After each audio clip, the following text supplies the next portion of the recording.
Filipenses capítulo 3, versículo 7. O texto bíblico diz assim: mas o que para mim era lucro, isso considerei perda por causa de Cristo. 8. Sim, deveras considero tudo como perda, por causa da sublimidade do conhecimento de Cristo Jesus, meu Senhor, por amor do qual perdi todas as coisas e as considero como refúgio para ganhar a Cristo. Eu quero ler esse versículo 8 agora na NVI, a Nova Versão Internacional. E diz: mais do que isso, considero tudo como perda, comparado com a suprema grandeza do conhecimento de Cristo Jesus, meu Senhor, por quem perdi todas as coisas. Eu as considero como esterco para poder ganhar a Cristo. Amém. Deus, nós declaramos mais uma vez nossa confiança no Senhor, nossa fé no agir sobrenatural do Teu Espírito, o Espírito Santo da verdade, para que nós possamos ter mais do que uma palestra, ó Deus, que a Tua palavra seja vivificada no nosso coração, que os olhos do nosso entendimento se abram. E nós oramos, ó Deus, como o Senhor disse por boca do profeta Isaías, que a Tua palavra cumpra o propósito para o qual tem sido enviada nessa tarde. Nós te damos toda a glória, toda a honra, todo o louvor, pela certeza de que o Senhor não apenas vai trazer instrução, correção, encorajamento, mas nós cremos que juntamente com a Tua palavra virá o Teu toque, aquela ação personalizada do Teu Espírito Santo. E nós te agradecemos de antemão, de forma antecipada, em nome de Jesus. Amém. Amém. Queridos, no ano de 2007, na verdade era quase 2008, no dia 31 de dezembro de 2007, eu lembro que eu terminei de almoçar, empurrei o prato para o lado, olhei para minha esposa e eu falei assim para ela: nos próximos 21 dias, durante 3 semanas inteiras, falei para ela: eu não vou consumir absolutamente nada que não seja água. Eu nunca tinha feito até então nenhum jejum maior do que 14 dias, e mesmo esse, acho que tinha sido só uns 2, não tinha sido muitas vezes, mas naquele momento falei para minha esposa: a partir desse momento, eu vou bater 21 dias corrido num jejum, né, somente tomando água. E eu lembro que ela me olhou um pouco preocupada e falou: Deus te pediu isso? Eu falei: não, Ele não pediu não. Eu falei para ela: eu vou fazer porque eu quero. Eu falei para ela: eu estou tomando uma decisão antes de entrar nesse próximo ano, que era o ano de 2008. Eu falei para ela: eu quero buscar a Deus como eu nunca busquei na minha vida. E eu realmente vou tomar uma posição em relação a várias coisas. Eu não só vou fazer um jejum como eu nunca fiz antes, mas eu falei para ela: eu quero orar como eu não venho orando, eu quero ler a Bíblia como faz tempo que eu não oro, como faz tempo que eu não leio. Eu quero realmente entrar num lugar intenso de busca para com Deus. E eu decidi entrar naquele ano e entrei com tudo. Comprei meus 21 dias de jejum, comecei a ter uma disciplina diária de leitura bíblica, porque eu fiz um voto a Deus de ler a Bíblia muitas vezes aquele ano. Para você ter uma ideia, no mês eu cheguei a ler a Bíblia 2 vezes. Eu li a Bíblia inteira uma vez em 9 dias, quase fiquei louco, mas fiz isso. E eu estava empolgado, determinado, dizendo: eu quero buscar a Deus, eu quero mais de Deus. E mais ou menos em meados de fevereiro, então fazia 1 mês e meio que tinha começado o ano, eu me lembro de uma reunião numa terça-feira à noite, era uma reunião pequena, não aconteceu nem no auditório principal da nossa igreja, era num salão de treinamento. Nós estávamos só com a nossa liderança, das células, e a ideia era só uma reunião de treinamento, aquilo não era nem um culto. A gente tinha um breve momento de oração e já entrava para a parte prática do treinamento. Mas durante aquele momento de oração, alguém resolveu passar a mão no violão e começou a cantar uma canção do Marcos Witt, que eu creio que muitos de vocês conhecem, e dizer: eu te busco, te anelo, te necessito. Enquanto nós estávamos cantando aquela canção, eu até hoje não sei te explicar o que foi que aconteceu. Alguém no final da reunião disse: pastor, será que alguém anotou a placa do caminhão que atropelou a gente? Porque foi como se alguém apertasse um botão, eu brinco, para ativar o modo glória da reunião. Irmão, a glória de Deus entrou naquele lugar, de uma maneira que eu nunca vi acontecer antes, não vi acontecer depois. Em fração de segundos, estava todo mundo para o chão, ou ajoelhado com a cara no chão, ou prostrado. Começou a choradeira, bateu um arrependimento na gente, que foi uma coisa assim muito forte.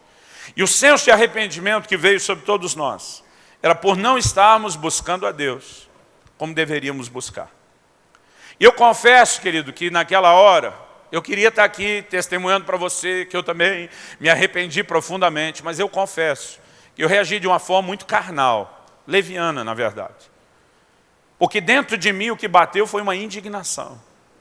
Eu não tive coragem de verbalizar, porque tem coisas que a gente não tem coragem de falar para Deus. Mas o sentimento brotou, eu represei, não saiu pela minha boca. Mas o sentimento brotou dentro de mim, foi um sentimento de indignação. Dentro de mim é como se tu estivesse gritando, dizendo para Deus, eu não acredito. Eu acabei de sair do maior jejum da minha vida. Eu estou orando como faz muito tempo que eu não oro, eu estou lendo a Bíblia como há muito tempo que eu não leio, e isso não está bom para você, eu ainda tenho que me arrepender. E dentro de mim a vontade de gritar era, se não está bom para você, quando é que vai estar? Não tinha coragem de fazer isso, mas o sentimento estava lá. E para Deus, querido, você não precisa falar para Ele ouvir. E eu sei que Ele ouviu. Porque naquela hora o Espírito Santo falou comigo, de uma forma muito nítida, muito clara. Eu não quero transparecer que isso acontece toda hora, o tempo todo, né? Mas naquele momento foi muito nítida e clara a minha experiência. Porque enquanto eu tinha uma pergunta que eu não verbalizei, eu escutei uma resposta. E a resposta é o que eu quero usar como tema dessa mensagem. A resposta que eu ouvi foi, até que nada mais importe. Quando eu perguntei quando é que vai estar bom para você, quando que eu vou te buscar de uma forma que te agrade? E a resposta foi essa, até que nada mais importe.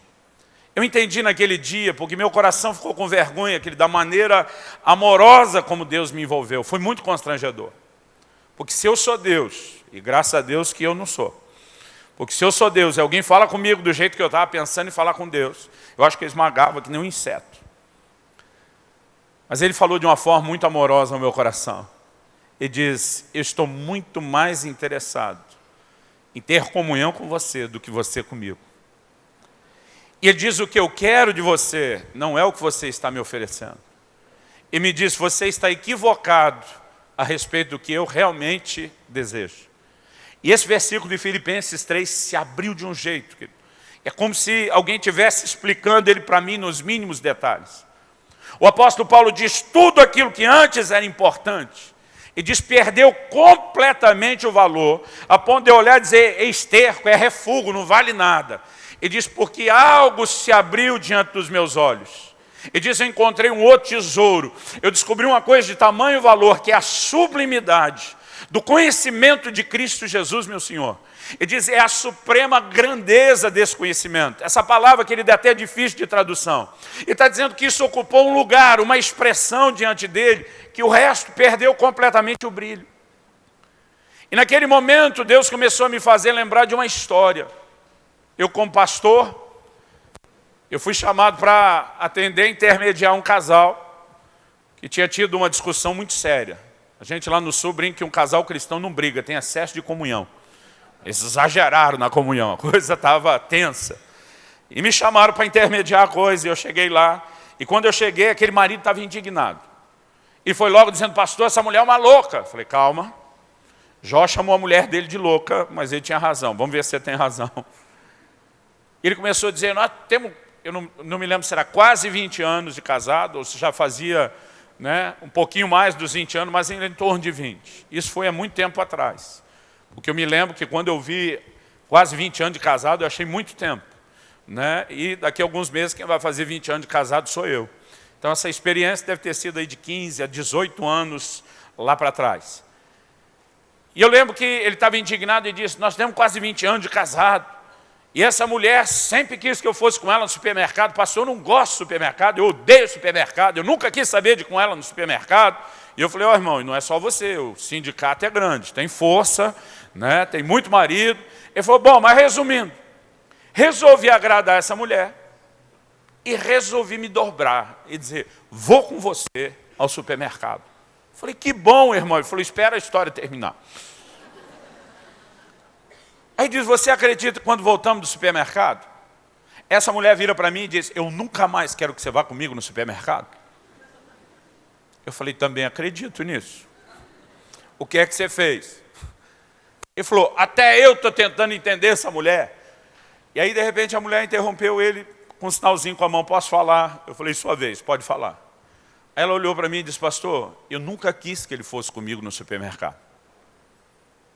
Quando ela falou isso, ele quase endemoniou. Pensa num cara que ficou bravo. É uma louca, eu tenho testemunho. Eu falei, calma, agora é a vez dela. Ela falou, pastor, eu estou falando sério, eu nunca quis. Eu falei, irmão, eu acho difícil você, como esposa, nunca, em 20 anos, ter querido que ele fosse. Me ajuda a entender o que você está falando? Ela falou, então eu vou te explicar. E ela me disse assim, a explicação dela foi tão profunda que eu levei ali acho que de 5 a 10 minutos para entender. Ela disse assim, eu nunca quis que ele fosse comigo no supermercado. Ela diz, o que eu queria é que ele quisesse ir. E há uma diferença enorme entre uma coisa e outra. Ela diz, para ir do jeito que ele foi, reclamando que está demorando, reclamando disso, daquilo. Ela falou, pastor, ele deixou claro que ele se submeteu a um castigo, a uma espécie de punição. Ele disse para ele estar lá sem alegria, sem prazer nenhum, não quero mesmo que ele vá nunca mais. Porque ou ele lida com isso, mostrando que de fato tem o prazer de estar comigo lá, agora se ele não consegue ter, não precisa ir. Ela falou, eu não quero que ele se sujeite a esse tipo de punição. E deu para entender o que ela estava falando.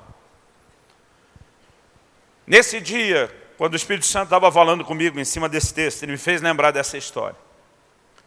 E ele falou algo que mudou, querido, para sempre a minha relação com ele. Ele me disse, eu não quero que você me busque. Eu quero que você queira me buscar. Há uma diferença enorme entre uma coisa e outra.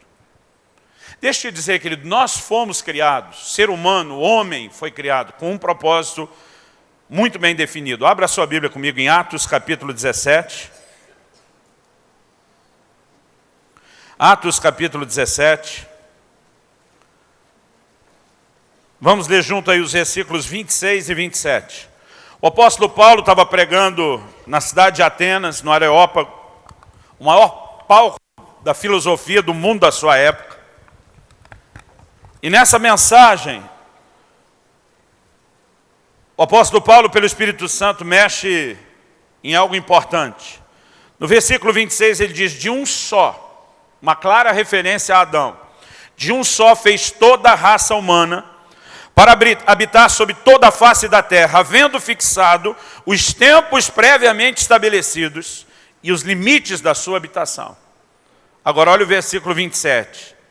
Diz, para. A NVI diz, Deus fez isso para. Para que o homem foi criado? Para que o ser humano existe? Por que Deus criou a gente e colocou a gente nessa terra? O versículo 7 responde, para buscarem a Deus, se porventura, tateando, possam achar, bem que Ele não está longe de cada um de nós. Eu queria que você virasse para a pessoa que é um candidato te dar um livro de presente no final da reunião, falasse para ele, você existe para buscar a Deus.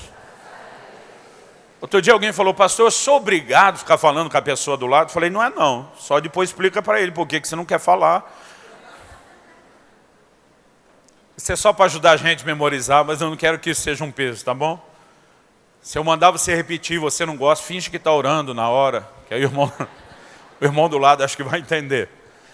Mas eu e você existimos para buscar a Deus. O interessante é que o texto diz assim, se porventura tateando o possam achar. Quando que alguém está buscando por alguma coisa tateando? Quando não consegue ver, ou a visão está limitada, ou está no escuro.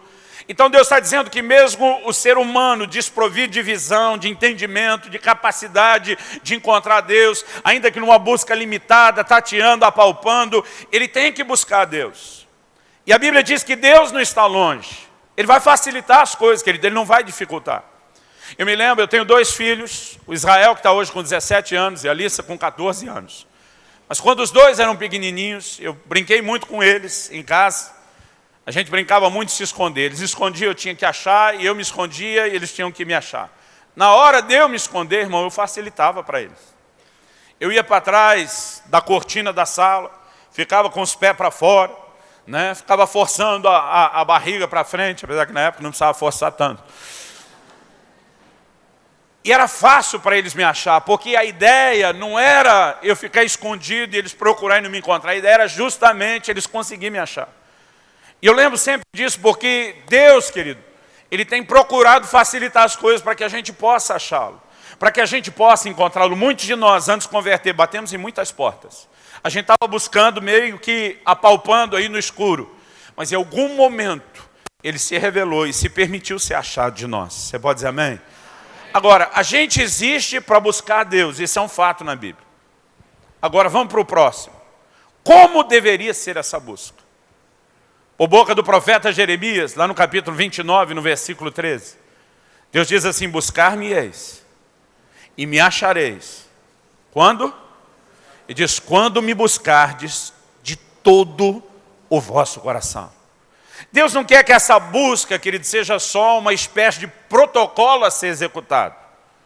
O que Deus esperava é que não apenas o homem o buscasse, mas que o homem empenhasse tudo de si nessa busca para encontrá-lo.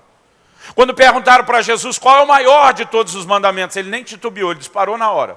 Amarás ao Senhor teu Deus de todo o teu coração, com toda a tua alma, com todo o teu entendimento, com todas as tuas forças. Então eu gosto de dizer que o primeiro mandamento não é só amar a Deus, é amar com amor total, com tudo que é em você. E o que Deus está esperando, querido, é que a gente possa botar tudo de nós nessa busca. Agora, o que Ele chamou a minha atenção naquele dia, Ele diz, você acha que esse é o ano da sua vida que você mais está me buscando? Deus me disse, não é assim que eu estou olhando para você. O que você está fazendo, na verdade, é quebrar os seus recordes. Você está jejuando mais do que jejuou antes. Você está lendo mais a Bíblia do que leu antes. Mas tinha dias, querido, que para eu cumprir aquela cota da quantidade de vezes que eu tinha que ler a Bíblia, eu tinha uma cota diária de tantos capítulos que não podia deixar acumular. Então, todo dia tinha que pagar aquela cota. Então, eu tinha madrugada que estava lá 2h30, 3 da manhã, eu morrendo de sono, quase dormindo em cima da Bíblia. Mas tem que ler a Bíblia porque não terminou a cota. E o que Deus me fez entender é que a semelhança daquele marido, eu não estava tendo prazer nenhum, daquele que acompanhou a mulher no mercado, eu não estava tendo prazer nenhum naquilo que eu estava fazendo. Ler a Bíblia, aquela quantidade, todos os dias, irmão, tinha virado uma espécie de punição. Porque eu não estava fazendo aquilo movido de fome. Quando eu falei que li a Bíblia em 9 dias, se você achou que eu sou muito crente, irmão, você está enganado. É porque no final do ano, eu tinha errado a minha conta. E quando chegou dezembro, eu descobri que ainda faltava 2 vezes. Eu tinha 2 leituras da Bíblia para pagar o voto que eu tinha feito. Então eu li o mais rápido que pude a primeira, levou 22 dias. E aí sobrou só 9 para eu pagar a minha promessa. Então eu estava com a família na praia. Bom, vocês moram numa cidade litoral. Para gente que não, você tenta imaginar, a gente deslocou, viajou, foi para isso. Eu ficava olhando eles na onda e eu sentado com a Bíblia na mão 7, 8 horas por dia para pagar o meu voto. Eu de castigo. Eu não fiz aquilo movido de prazer. E não fiz aquilo movido de fome. É lógico que a intenção de buscá-lo no início era boa. Mas eu só me submeti a uma imposição de um castigo. Agora tem que fazer isso tantas vezes por dia. E o que Deus começou a falar comigo naquele dia é, o que eu quero não é apenas que você faça. O que eu quero não é apenas que você me busque. Ele está dizendo, o que eu quero é que você queira me buscar. Há um lugar, querido, onde eu e você podemos entrar, como esse que Paulo entrou, de dizer tudo o que antes era importante. Quando eu realmente descubro quem você é, a beleza da sua presença, do que é a comunhão com você, eu estou tão fascinado, eu estou tão obcecado para te encontrar, que o resto vai perdendo completamente o seu valor. Esse é o lugar, querido, onde eu e você deveríamos entrar. Onde a busca de Deus é algo tão fascinante, que tudo o resto perde completamente a sua relevância, a sua importância. E eu comecei a entender algumas coisas da parte de Deus aquele dia, e é isso que eu quero repartir com você. Eu gosto muito de uma frase do C.S. Lewis. Ele diz assim, o cristianismo, se é falso, não tem nenhuma importância. Ele diz, se é verdadeiro, tem infinita importância. E ele conclui dizendo, o que ele não pode ser, é de moderada importância. Eu olho para a igreja de hoje, querido, eu percebo que a gente tem dado um certo valor a Deus e às coisas de Deus. Mas nós não estamos agindo nem como se Ele é a verdade que a gente diz ser, porque se realmente é isso, Ele é de infinita importância, Ele é da maior importância. Agora, se não é verdade, não tem importância nenhuma. Mas a maneira como muitos de nós nos conduzimos é como se a vida cristã fosse de moderada importância. E a maneira como nós agimos, que ele deprecia completamente quem Deus é e o que nós podemos viver diante dele. E eu creio que a falta de força da mensagem da igreja brasileira está muito relacionado com a sua falta de paixão por Deus. Deus me fez entender que o que eu estava melhorando era a minha performance de busca. E Ele não quer, querido, que você aumente a performance apenas. Qual a diferença entre uma coisa e outra? É só você olhar a carta à igreja de Éfeso, no Apocalipse. O Senhor diz assim: conheço as tuas obras, o teu labor, a tua perseverança. Pensa numa igreja de alta produtividade, era a igreja de Éfeso. E diz: vocês suportaram provas por causa do meu nome e não desfaleceram. Pensa numa igreja resiliente, que aguentava o tranco, era a igreja de Éfeso. Um povo que não era dado ao desânimo, estava ali firme. Controle de qualidade altíssimo. Deus diz: puseste à prova os que se dizem apóstolos e não são, e os achaste mentirosos. Ele só vai elogiando. Mas chega um momento que ele diz: tenho porém contra ti, que abandonaste o teu primeiro amor. Sabe o que Deus está dizendo? Não adianta você ter uma alta performance, uma alta produtividade, um alto padrão de culto e de busca, mas que perdeu a essência do que deveria te mover nisso, que é a paixão pela minha pessoa. Esse é o protesto de Deus. Em outras palavras, Ele está dizendo: eu não quero que você apenas me busque. O que eu quero é que você queira fazer isso. É que você de fato seja movido de vontade, de anseio, de fome por mim e pela minha presença. E a primeira coisa que Deus me fez entender, quando começou a mostrar a maneira equivocada que eu estava buscando, o que de fato Ele esperava de mim, é que nós temos um grande desafio, querido, quando falamos de vida cristã, de relação com Deus. Nós temos um grande desafio. E esse desafio são as distrações com as quais nós temos que lidar no meio da caminhada. No início da vida cristã, a gente se vê travando uma batalha muito forte contra o pecado. Mas à medida que vamos crescendo no Senhor, aprendendo a andar em vitória, em obediência à palavra, debaixo do socorro do Espírito Santo, existe um momento onde eu digo que o nosso inimigo não é apenas guerrear contra o pecado, mas eu creio que é um inimigo sutil que entra e muitas vezes a gente não percebe a força que ele pode ter, que são justamente as distrações. Em Êxodo, no capítulo 5, quando Moisés está diante de Faraó dizendo: deixa meu povo ir para que me adore, falando isso da parte do Senhor, qual é a resposta de Faraó? E eu quero que você olhe não apenas para o fato histórico de Moisés diante de Faraó. Eu quero que você pense comigo juntamente com a tipologia bíblica. Faraó é uma figura de Satanás. Ele era quem tiranizava o povo, escravizava o povo, que logo depois vem a ser o povo de Deus. Eles são libertos do Egito por ocasião da celebração da Páscoa, que é uma figura da redenção de Jesus por nós. Aquele sangue que foi colocado no umbral das portas era um anúncio, um ato profético que dizia: um dia o Cordeiro de Deus, morto antes da fundação do mundo, há de se manifestar. Pedro escreve e diz que nós não fomos resgatados da nossa vã maneira de viver que herdamos dos nossos pais. Ele diz: não foi com prata ou ouro, mas com o precioso sangue. Paulo escreve aos Coríntios, chama Jesus de o nosso Cordeiro Pascal. Há um paralelo dessas verdades. Então eu quero que você pense no que está por trás disso, mais do que Faraó e Moisés.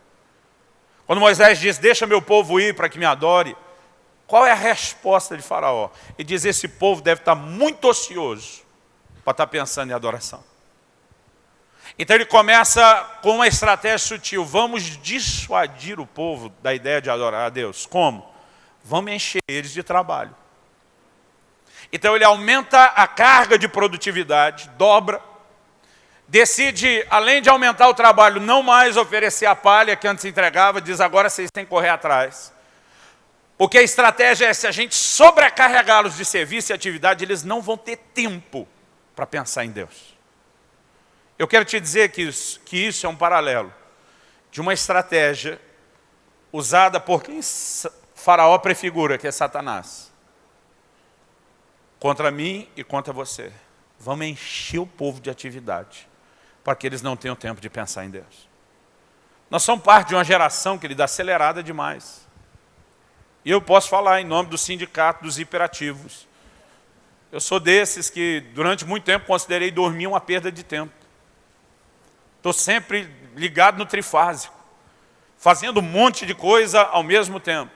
Mas a verdade, querido, é que quanto mais tempo a gente arruma, mais condição de fazer mais coisas ao mesmo tempo, mais a gente vai fazendo e não para.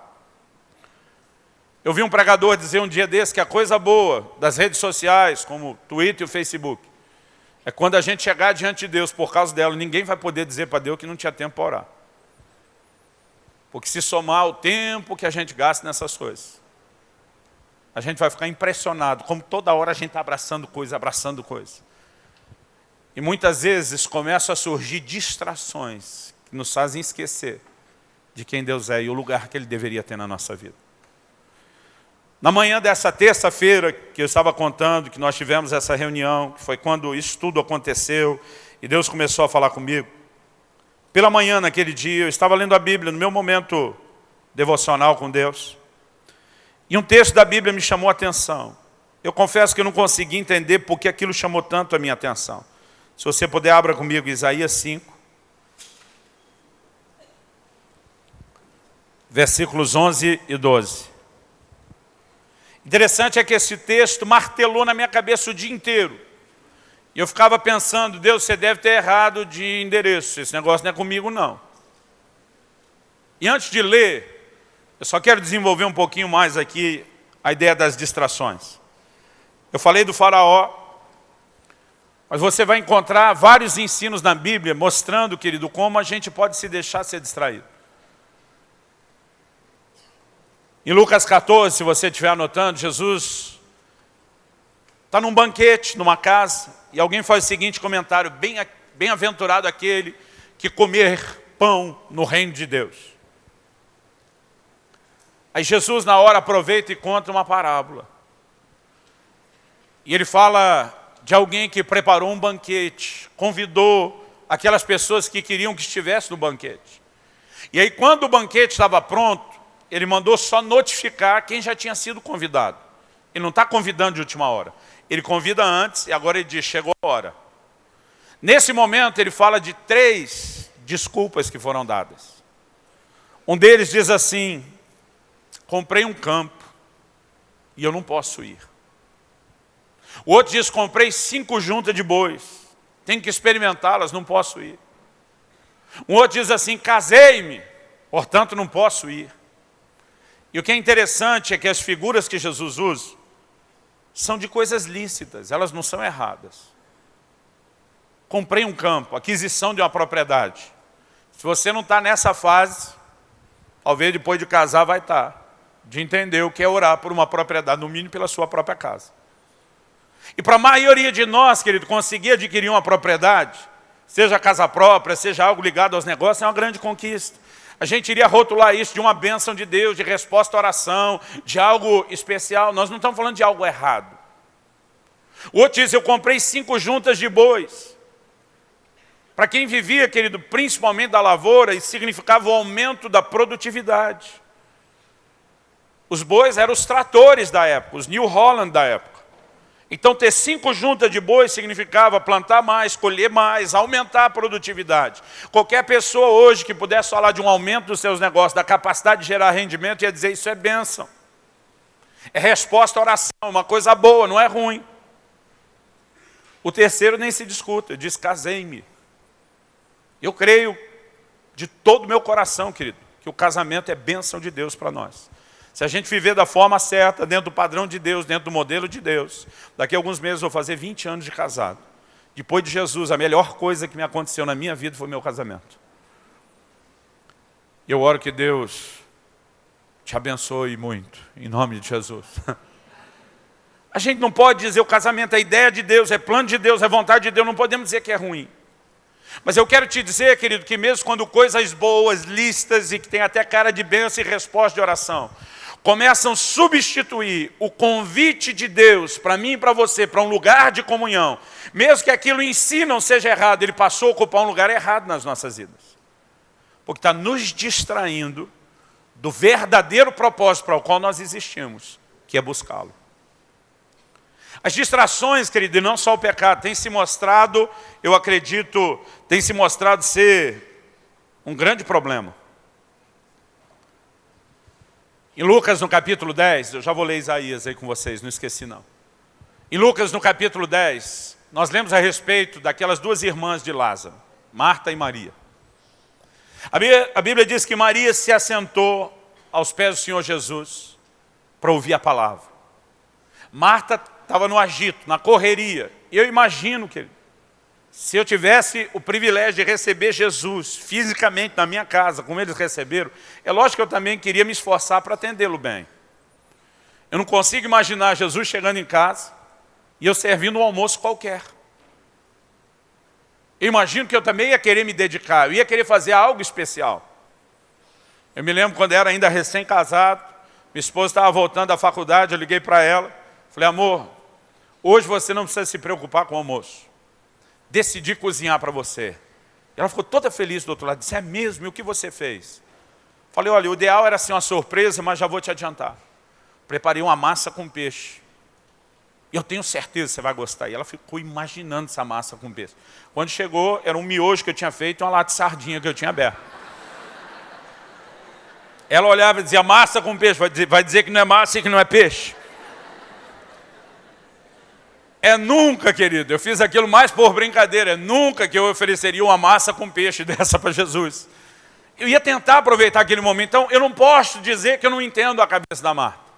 Agora a Marta quer ajuda, e Maria não está cooperando. Eu imagino que ela deve ter passado várias vezes, talvez de forma discreta, sinalizada, vem ajudar. Imagino Maria sentada, olhando para o lado, tipo, daqui não sai, daqui ninguém me tira. E Marta cansou a tal ponto que ela entra pedindo para Jesus resolver. Ela diz, Senhor, diz a minha irmã. Eu acho engraçado quando alguém está bravo e fala de alguém como se ele não tivesse presente.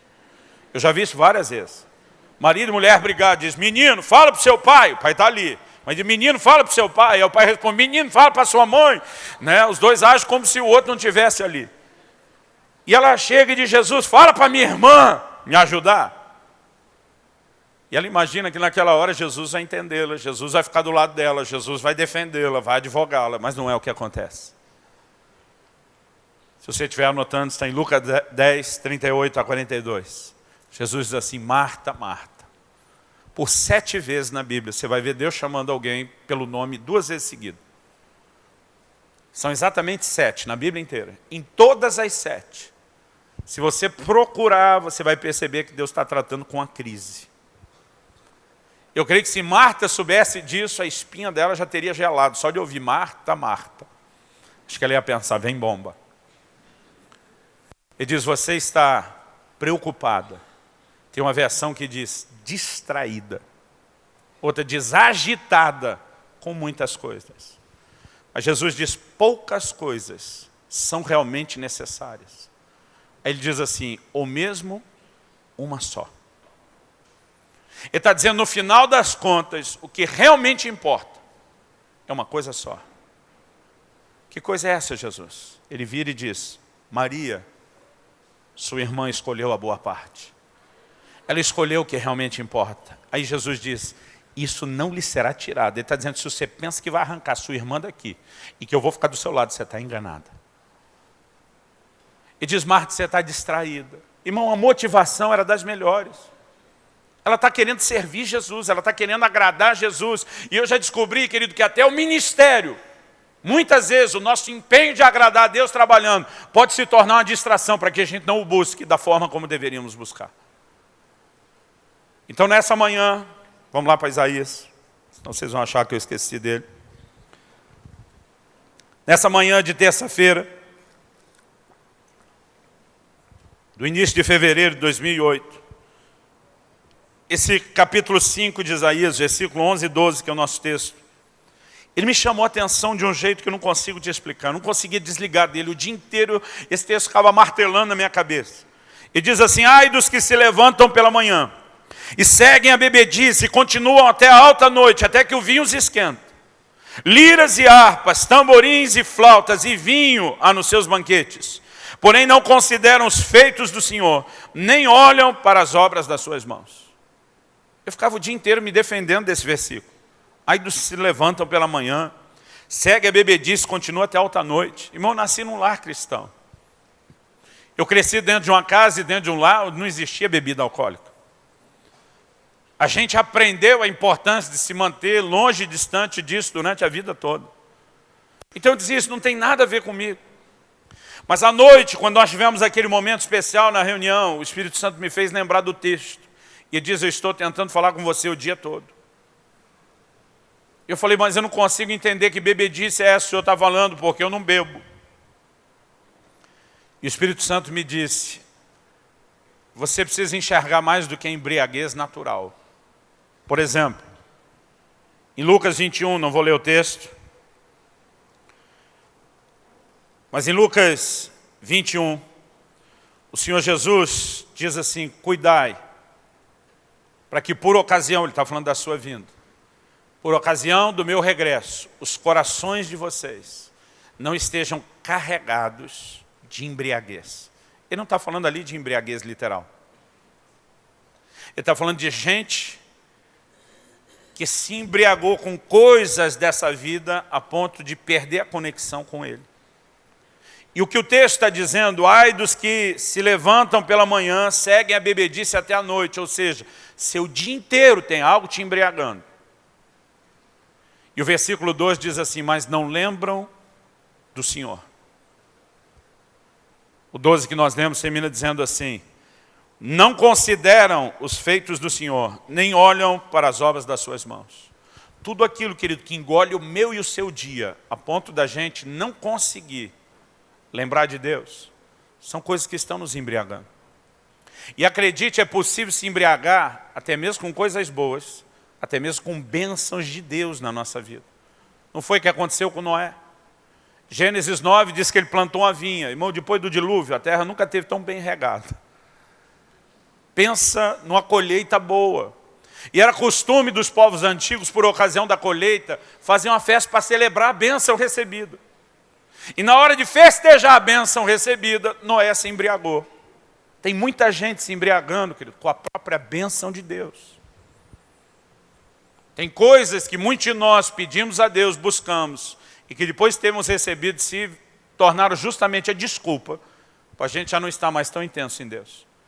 Tem visto muitos jovens que oraram muito, pedindo a Deus para conseguir aquela vaga na universidade. E depois que entraram, não só esqueceram que Deus colocou lá, alguns estão esquecendo até que era crente. Eu vi muita gente orando pelo futuro marido ou a futura esposa, clamando, batendo na porta noite e dia. E quando a bênção chega, ele permite se envolver tanto naquilo que esquece de Deus, os padrões de Deus, a santidade de Deus, os valores de Deus, e começa a se enterrar com aquilo que antes era uma bênção e agora está embriagando seu coração. A gente pode dar muito exemplo, mas eu tenho certeza que o Espírito Santo vai te ajudar a entender isso de forma personalizada no seu contexto. Eu comecei a entender, querido, como é fácil a gente se embriagar. Deus me fez lembrar de um episódio. Eu me lembro do dia que eu cheguei em casa, quando o PlayStation 2 era novidade. Meu filho ainda era bem novinho. E eu ainda me lembro do dia que eu apareci em casa com um PlayStation 2 para ele. Pensa num menino, lá no sul a gente chama os meninos de piá. Pensa num piá, num menino que ficou feliz. Me abraçou, me beijou, você é o melhor pai do mundo. Irmão, eu me senti o máximo quando eu dei aquele presente para ele. Só que toda vez, eu já faz muitos anos, eu passo em média 3 dias por semana fora de casa, viajando. Normalmente toda quinta, sexta, sábado eu estou fora. E a maior parte dos anos, dos 10 anos e pouco que eu moro em Curitiba, eu sempre procurei morar perto do aeroporto, pela intensidade do meu trânsito. Então, normalmente, eu moro hoje, na época era o mesmo bairro, era outra casa, mas o mesmo bairro. Eu moro no máximo 15 minutos de distância do aeroporto. O nosso contexto lá de Curitiba é bem perto. Então, normalmente, quando o avião aterrissava, eu ligava o celular, avisava minha esposa. O tempo que eu precisava para sair do avião pegar a mala, ela já estava encostando com o carro e eu voltava. Então, quando ela saía de casa, ela avisava os filhos, papai chegou. Na hora que eu voltava, abria a porta, os dois estavam na sala esperando, pulando em cima de mim, fazia a maior festa. Era um ritual de toda semana. Depois daquele bendito PlayStation, toda vez que eu chegava, era só minha filha que estava me esperando na sala. Meu filho não estava me esperando. E ela me abraçava, beijava, fazia uma festa, eu com ela. Mas daqui a pouco, na hora que a gente terminava, dizia, Israel, cadê você? Já vai, pai, já vai, só vou passar de fase. Irmão, pensa numa coisa que eu fui pegando um ódio, era aquele PlayStation. Teve um dia que eu quase joguei aquilo pela janela, faltou pouco. Porque aquilo que no início me fez sentir o melhor pai do mundo, daqui a pouco já estava me deixando enciumado, porque me substituiu. Nessa terça-feira o Espírito Santo falou comigo, você lembra do PlayStation? Eu falei, lembro, claro que lembro. Ele disse, vocês fazem a mesma coisa comigo o tempo todo. Eu não vim aqui te apontar o dedo, eu não vim jogar pedra em você. Eu estou compartilhando uma correção de Deus na minha vida, na expectativa de que a carapuça lhe sirva. E que isso também te ajude. Porque nós precisamos entrar num lugar, querido, onde a gente leve Deus um pouquinho mais a sério. E eu não estou dizendo que o que você está fazendo não está bom, no sentido de que Deus é que é exigente demais. Mas há um anseio de Deus, querido, para que eu e você possamos ter mais do que um padrãozinho mediano de religiosidade. No Salmo 25:14, a Bíblia diz, a intimidade do Senhor é para aqueles que o temem, aos quais Ele dará a conhecer a sua aliança. Há um lugar, querido, onde Deus quer que a gente entre, que é muito mais profundo nele.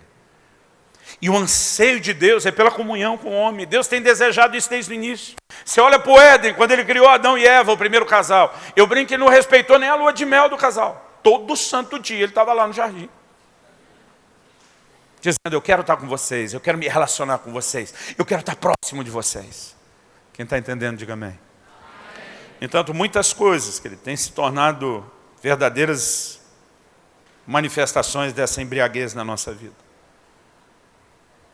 E quando a gente começa a enxergar isso, eu creio que nós precisamos de uma postura muito firme, de decidir entrar num lugar em Deus um pouquinho mais profundo. Eu tenho visto na Bíblia muitas coisas que servem de embriaguez. Às vezes são distrações das coisas boas. Eu falei que bênçãos podem nos embriagar. Mas o pecado também embriaga. Quando você olha para o rei Davi, um dos camaradas que buscou a Deus como pouco, a gente percebe que os prazeres o embriagaram. O que me chama a atenção é a profecia de Natã, quando confronta ele pelo seu pecado. Ele diz assim, eu te dei as mulheres da casa de seu senhor Saul. E se fosse pouco, eu teria te dado mais. Sabe o que Deus está dizendo? Não era pouco. Eu te dei foi muito e não foi suficiente para você. Tem pessoas que se embriagam com a própria prosperidade.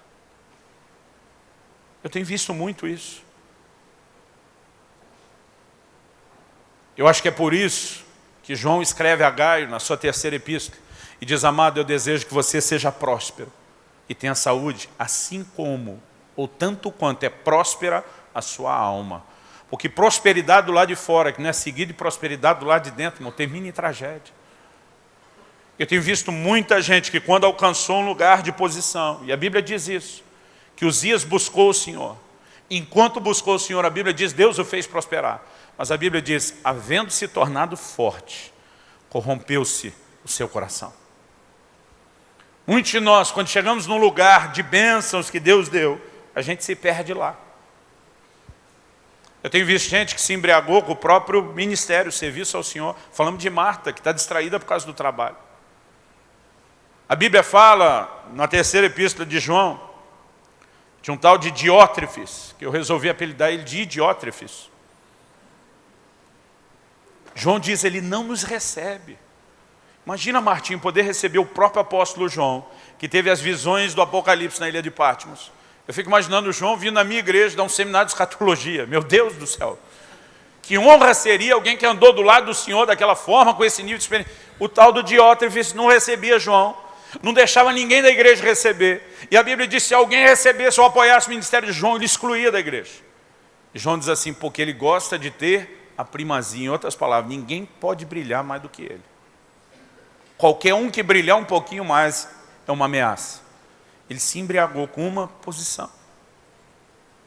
E tem tanta coisa, querido, que a gente pode olhar na Bíblia que nos embriaga. Eu acho que a nossa dificuldade não é descobrir o que embriaga.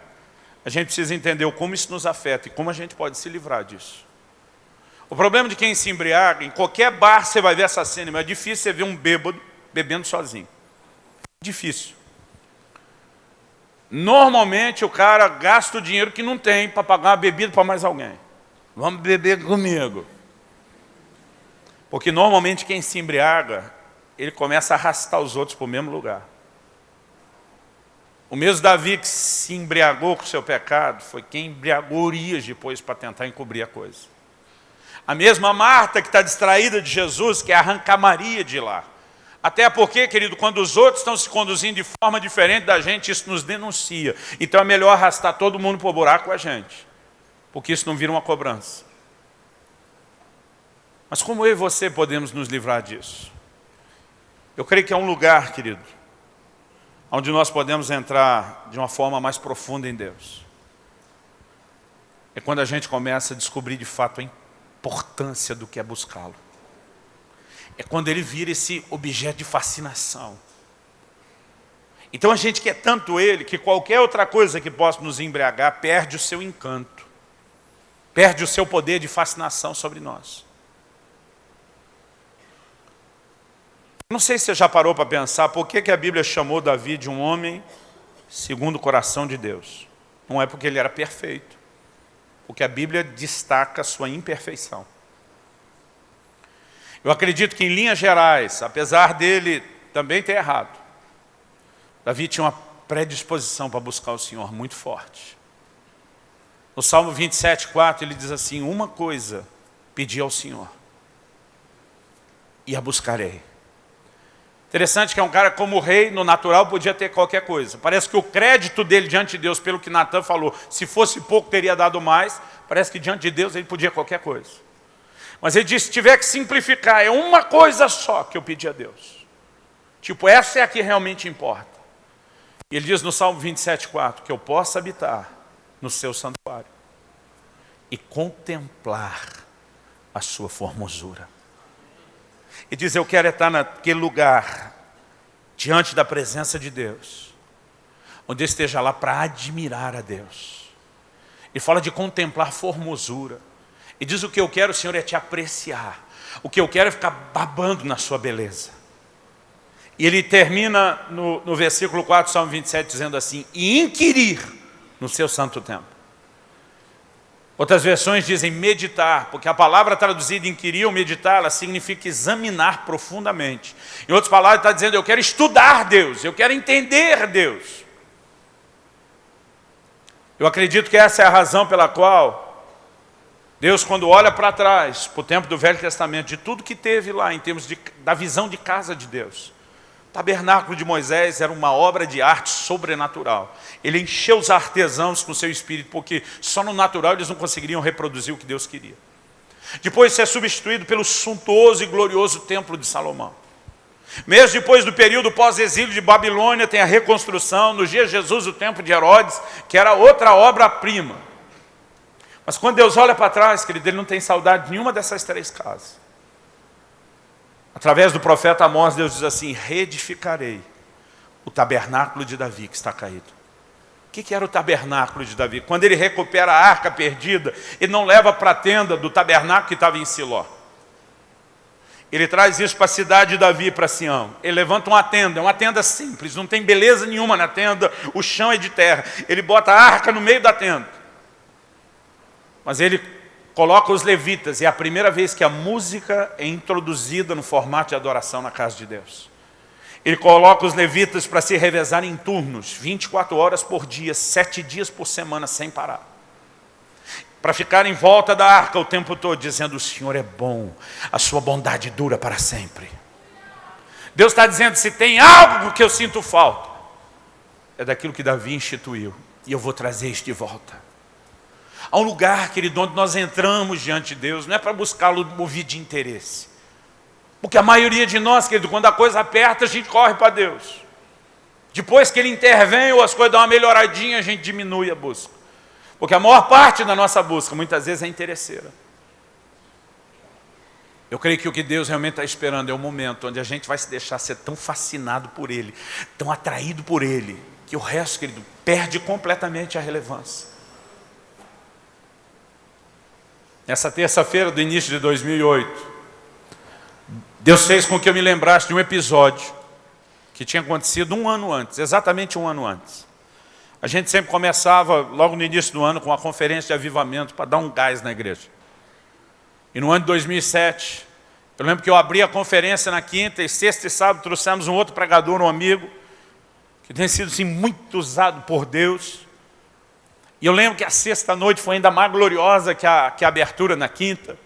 E quando terminou a reunião, eu falei para ele, vamos sair comer alguma coisa. Eu lembro que ele falou para mim, falou, amigão, eu gostaria que, se além de comer, se desse para a gente locar um filme.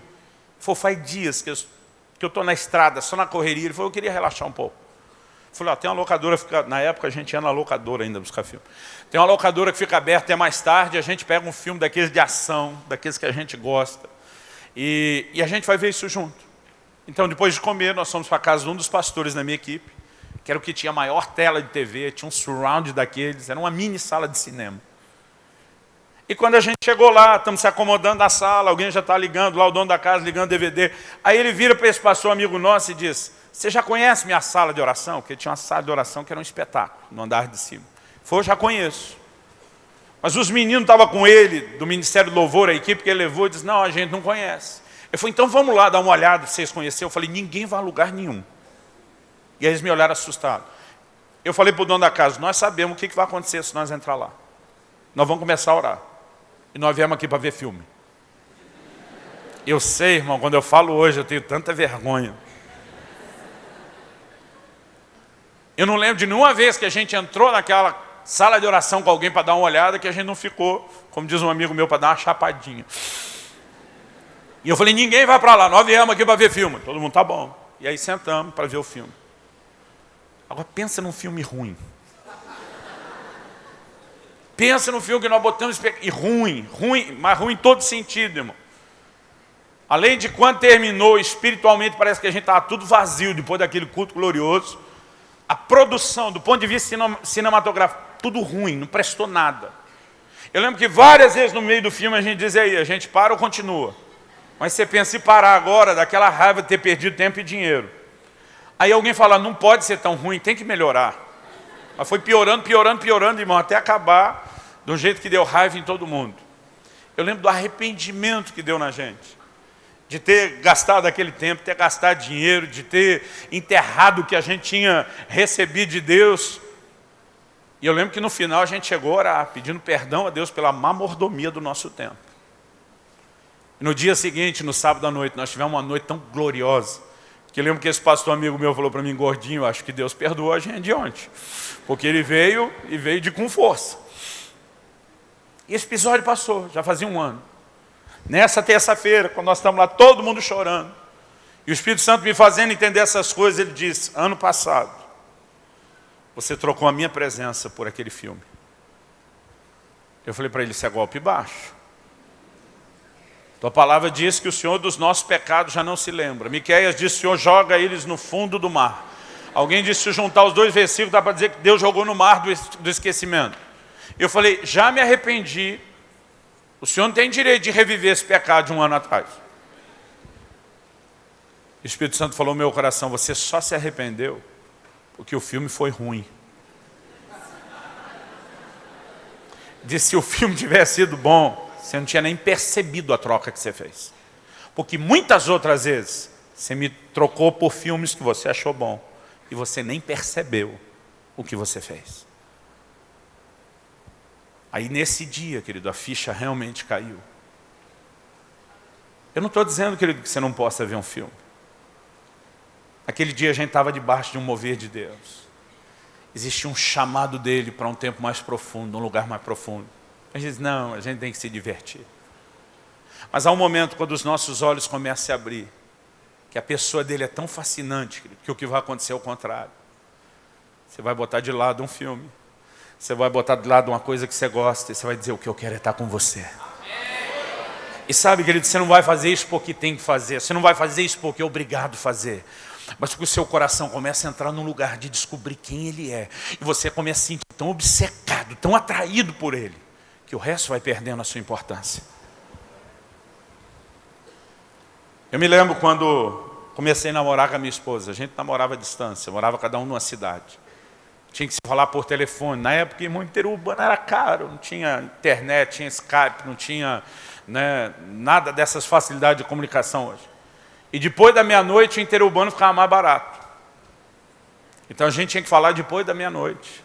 Às vezes a conversa até 1, 2, 12h30 da manhã. Às vezes no outro dia trabalhar feito um zumbi de tanto sono. Mas quando chegava a próxima noite, em vez de dormir, pensava, eu quero aquela conversa de novo.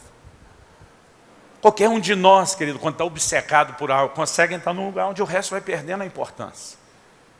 E não deveria ser diferente com Deus. Davi começa a dizer, uma coisa eu pedi ao Senhor. É isso que Paulo está dizendo.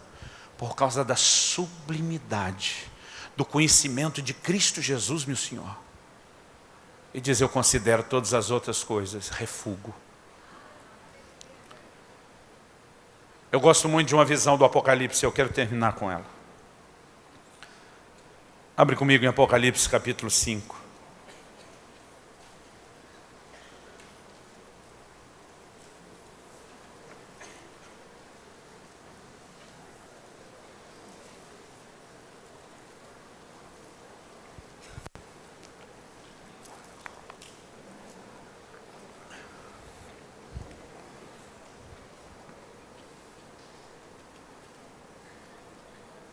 Perdão, capítulo 4. Apocalipse 4, 8.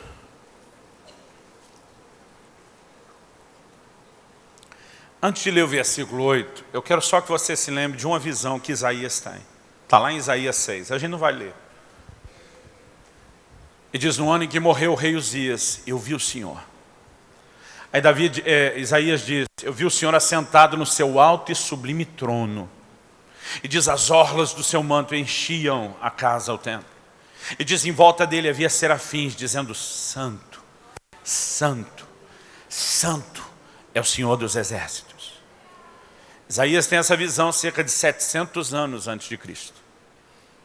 Agora João, que escreveu o Apocalipse mais ou menos perto do ano 100 depois de Cristo. Então são quase 800 anos de diferença. Ele descreve uma cena muito parecida. Ele diz no 8, e os 4 seres viventes, tendo cada um deles respectivamente 6 asas, a mesma menção que Isaías faz, estão cheios de olhos ao redor e por dentro. Não tem descanso nem de dia nem de noite, proclamando, santo, santo, santo é o Senhor Deus, o Todo-Poderoso, aquele que era, que é e que há de vir. Tem muita gente que se questiona, mas Isaías viu o que ele chamou de serafim. João aqui está chamando de 4 seres viventes, não deve ser a mesma coisa. A palavra serafim significa aquele que queima, e muitos entendem que essa descrição que ele está falando do zelo de quem está lá, e não necessariamente de uma categoria angelical. Eu particularmente creio que é a mesma cena que está sendo vista. E nós estamos falando de pelo menos 800 anos de diferença. Só que a Bíblia diz que eles não têm descanso, nem de dia, nem de noite. Então a gente não sabe quando começou, antes que Isaías viu. A gente não sabe quando vai terminar, na verdade não termina. Mas vamos pensar só nos 800 anos da visão de um e de outro. Se imagina no lugar desses seres viventes, 800 anos, noite e dia sem parar, dizendo santo, santo, santo. Irmão, tem que ter algo que os mova a fazer isso. Porque se eles só tivessem a obrigação de ficar lá dizendo isso, imagina você, se você vivesse mais tempo, depois de 200 anos, eu acho que a gente já estaria lá. Santo, santo.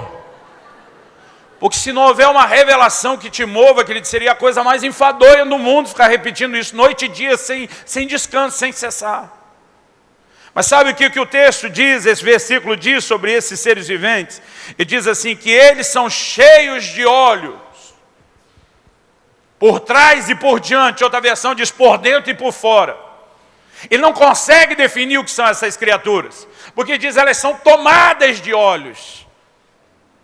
Alguém diz com muita propriedade que talvez 2 olhos, como o meu e o seu, não seriam suficientes para admirar a beleza de Deus. Eles são criaturas que estão diante de Deus, admirando a presença. E a razão pela qual eles ficam dia e noite sem parar, querido, é porque a presença de Deus é cativante, a presença de Deus é atraente, a presença de Deus é fascinante. E se nós entrarmos no lugar, querido, de começar a realmente compreender quem Deus é, e se deixar ser atraído por Ele, para entrar no lugar dessa santa obsessão, eu tenho certeza que a gente vai se enroscar bem menos em algumas questões terrenas e focar bem mais nas questões celestiais.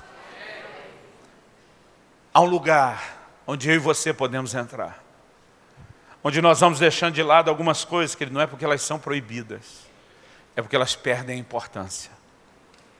Aliás, a melhor definição de consagração é só você olhar o voto nazireu. Não é deixar de fazer o que é proibido, isso é obrigação de todos nós.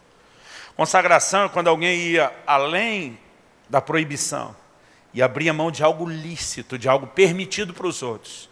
E diz, eu deixo isso de lado, porque eu tenho um outro foco. Eu encontrei o que é mais importante.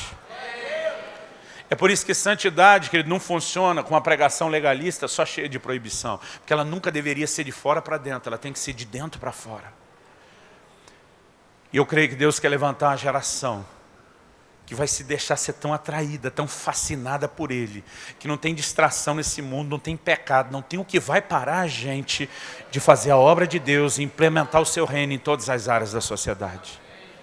Você pode dizer amém? Amém. Só Ele pode devolver a vida aos corações. O Pai que seu Filho nos deu, o Filho que por todos morreu,